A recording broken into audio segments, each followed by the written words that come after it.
Welcome people, welcome back. You don't know, it's your boy Kamani Brown, and today we're switching things up a bit. Yes, I'm starting off with the fit test. Today we're speaking about the Audio Technica's ATX M40X's. Very long name, but you catch my drift, right?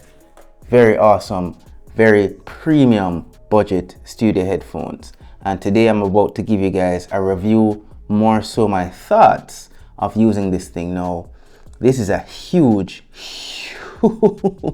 upgrade is what I'm coming from. I actually built my channel with this, my AirPods Pros 2. As a matter of fact, 1 second here. These are what I built my channel with, mostly my Beat Fit Pros. These guys here. And I recently upgraded, thanks to wifey, to the AirPods Pros 2. It works in a pinch, and if you're on a budget and you have these and nothing else at the time, this definitely works. But these are definitely a step up. The name of the game here is clarity and precision, and trust me people, this thing has that in spades. Now you have different variants of this, right? You have from the M20X, the M30X, the M40X is right here, and the M50X. After a boatload of research, I found out that these are pretty much on par, if not better, in one key area especially than the A50Xs. Apparently these are clearer with treble and with the mids. The M50Xs are a bit more bass heavy, and I hear that they tend to blow out the highs especially. I don't know, I've never tried them for myself, but for the cost, it sounds like these are definitely more, worth it, because the M50Xs are about $50 US on average, more expensive. But of course, with them being up for quite a while, they go on sale fairly frequently. But this is how they really and truly would look on your head. Not too big, and the clamping force is not bad at all. These are bare bones headphones. There's no active noise cancellation. There's no switches, no buttons on it, no volume adjustment, no nothing. All you get is raw, unadulterated 50mm drivers in these cans. Very nice. Taking them off for a second here, people. So getting back to them, right? These things are pretty nice. They feel premium. They feel pretty solid in the hands. The clamp force is pretty cool. However, I am disappointed with one thing. The materials. It's mostly plastic, but it's also metal, as you can see here with the adjustment band. This is metal for sure, but everything else is more or less plastic and false leather right here. The headband, and of course with the ear cups. Couple of standout features that this has over the M20Xs and M30Xs. One, the removable cable. You simply twist it, because when you match these lines here, it's actually connected. You simply twist it and you pull it out. There you go. So if anything goes wrong with the cables, God forbid, you can change them. So that's good. Also, these are foldable. So there you go. And you can stash them in a backpack or in the included leather or pleather bag that you get with it. Now, unboxing was fairly bare bones. You can see here on the screen, get the headphone itself, and of course, you get 2 cables with it. Well, that's another standout feature that this has over the cheaper variants. You get the longer 10-foot straight cable, which is best for studio scenarios and podcasts and so forth.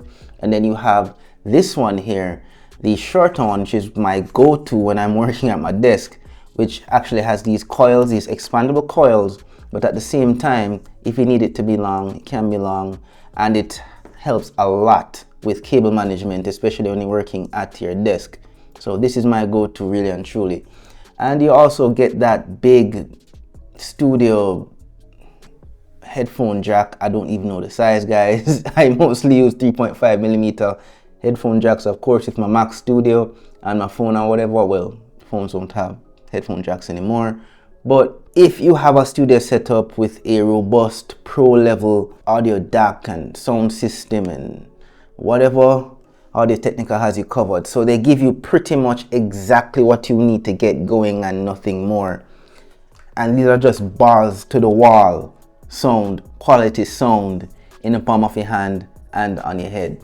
And yeah guys, there's a definite sound difference. As I said, clarity and precision, I hear it, everything. These give a bit more of a flatter sound. The AirPods Pros are a bit more bass heavy. They're digitally processed, as you would know. They're much smaller drivers, and this is just natural and raw. The sound is flatter, so you get pure sound from this thing. The bass, the mids, the treble, they're all more or less on the same level. You may think that that might actually ruin the music, but I'm hearing things that I've never heard before in all sound frequencies. Like, no cap, people, no joke. Like, I don't even know how the hell I was doing without this. How I was actually producing videos without this. Like, it makes editing a joy now. I mean, it was good before, but this guys, trust me, yo. Like, editing, I'm able to precisely line up all of my audio tracks, my music, my voice. I'm hearing if there's anything, you know, off in the background more.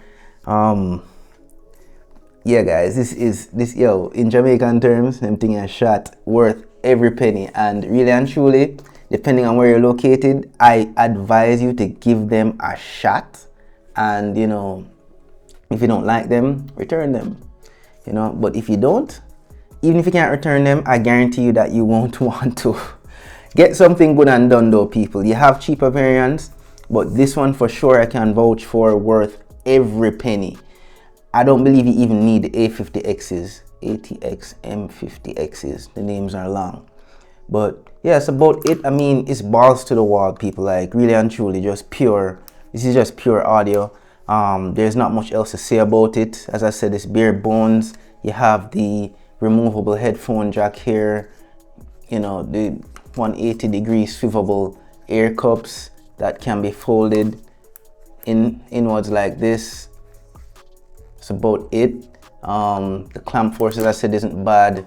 The ear cups are pretty plush and they're pretty big enough for most people. I mean, my ears are fairly small. Like, I don't have big ears and I don't feel them rubbing up against anything. And it's pretty comfortable, people. Like, I could wear these for hours, no problems. I mean, I will say these are comfortable, but after a while they do feel the crunch when something is in your ears for too long. But with these, yeah, especially in winter here, keeps your ears a bit warmer, but not really, because they don't actually warm up your ears too much. Yeah, it's pretty good. The passive noise cancellation is also pretty decent for what it is, and there's not much else to say about them. They're very handsome looking headphones, not too big, not heavy at all, and they get the job done in spades. I cannot complain. If you're doing podcasts, video editing, audio processing, or DJing or whatever, these are the ones to get. I would say, really and truly, if you're on a budget. You do have more expensive pro audio headphones, of course, but for the money, the price bracket, I can't imagine anything sounding much better than this. You can let me know in the comments what you think. If you have others that you think that are better in this price bracket especially, let me know. Let's hash it out in the comments and let me know what you think about these. But really and truly, no regrets. Every single penny that I spent on this was well spent. Even when I'm just listening to music casually or watching stuff on YouTube, these are it, people. So that's it, people. Thanks for tuning in. You don't know, I'll appreciate a like, subscribe, and of course hitting that little notification bell so you know when the next video is out. See you guys in the next one. Peace out and take care.